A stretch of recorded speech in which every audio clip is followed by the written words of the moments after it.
शाम का समय था। गांव के मंदिर में आरती की घंटियां बज रही थीं। हवा में तुलसी, धूप और शांत प्रार्थना की खुशबू घुली हुई थी। अरुण एक पेड़ के नीचे बैठा ध्यान कर रहा था।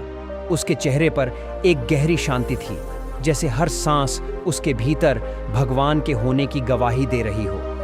तभी मंदिर की सीढ़ियों पर तेज आवाजें गूंजी। भैया, भैया, चलिए ना जल्दी, मां की तबीयत बहुत खराब है। अरुण ने आंखें खोली। गांव का बच्चा रोते हुए भागा चला आ रहा था। अरुण एक पल भी नहीं रुका। वो उठकर बच्चे के साथ दौड़ पड़ा। कविता उस समय खेत की ओर से लौट रही थी। जब उसने सुना कि अरुण की मां की तबीयत बिगड़ी है, तो वह भी बिना कुछ सोचे वहां पहुंच गई। घर के भीतर बिस्तर पर अरुण की मां बेसुध पड़ी थी। सांसें ऊपर नीचे हो रही थीं, तेज, भारी और अनियमित। गांव के वैद्य को बुलाया गया, पर जब तक वैद्य आता, अरुण मां के पास बैठ गया और धीरे धीरे उनका हाथ पकड़कर बोला, मां, मुझे सुनिए, सिर्फ मेरी बात सुनिए। अरुण ने अपनी मां की सांसों पर ध्यान दिया और खुद अपनी सांसें गहरी करने लगा। एक लंबी सांस और धीरे से छोड़ना। कविता पास बैठ गई और बोली, अरुण, हम दोनों एक साथ सांसें लें। शायद मां की देह हमें महसूस कर पाए। दोनों ने जैसे अपनी सांसों से एक ऊर्जा का घेरा बनाया, एक ऐसा घेरा जो सिर्फ शांति, प्रेम और उपस्थिति से भरा था। धीरे धीरे अरुण की मां की सांसें सामान्य होने लगी। गांव में ये बात फैल गई। लोग कहने लगे, अरुण और कविता तो जादू करते हैं सांसों से।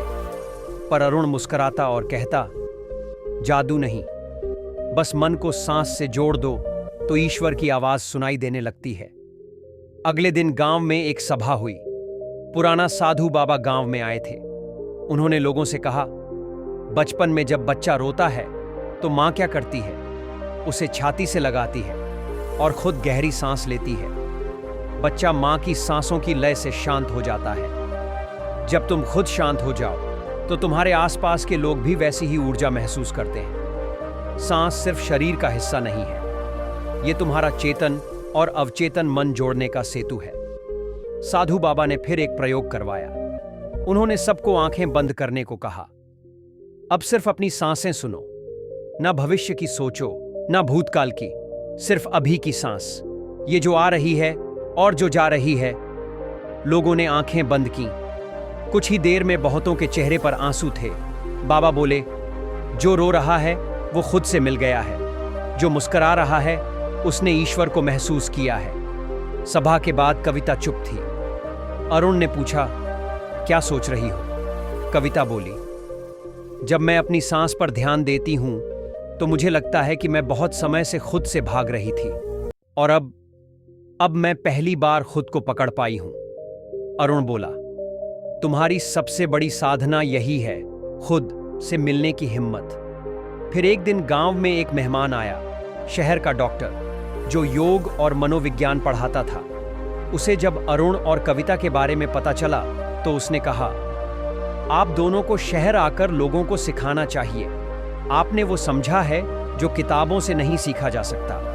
पर अरुण मुस्कुराया, हम कोई गुरु नहीं हैं, हम बस सांसों से जुड़ना सीख रहे हैं। जिस दिन हमें पूरी तरह सीखना आ गया, उस दिन हम गायब हो जाएंगे, जैसे आत्मा शरीर से मुक्त हो जाती है। रात को कविता अकेली नदी किनारे बैठी थी। चांद की रोशनी पानी पर झिलमिला रही थी। उसने अपनी आंखें बंद की और एक सवाल पूछा खुद से, क्या मेरा मन अब मेरी सांसों से मित्रता कर चुका है? उत्तर नहीं आया, पर भीतर एक गूंज हुई, जैसे मन और सांस ने एक दूसरे की हथेली थाम ली हो। अगर ये कहानी आपके मन में कोई स्पंदन लाई हो तो वीडियो को लाइक करें, कमेंट में लिखें, मैं अपनी सांसों से संवाद शुरू कर रही हूं, और धार्मिक सुविचार चैनल को सब्सक्राइब करें ताकि आप पार्ट 13 सबसे पहले सुन सकें। शुभकामनाएं। यह यात्रा अभी जारी है।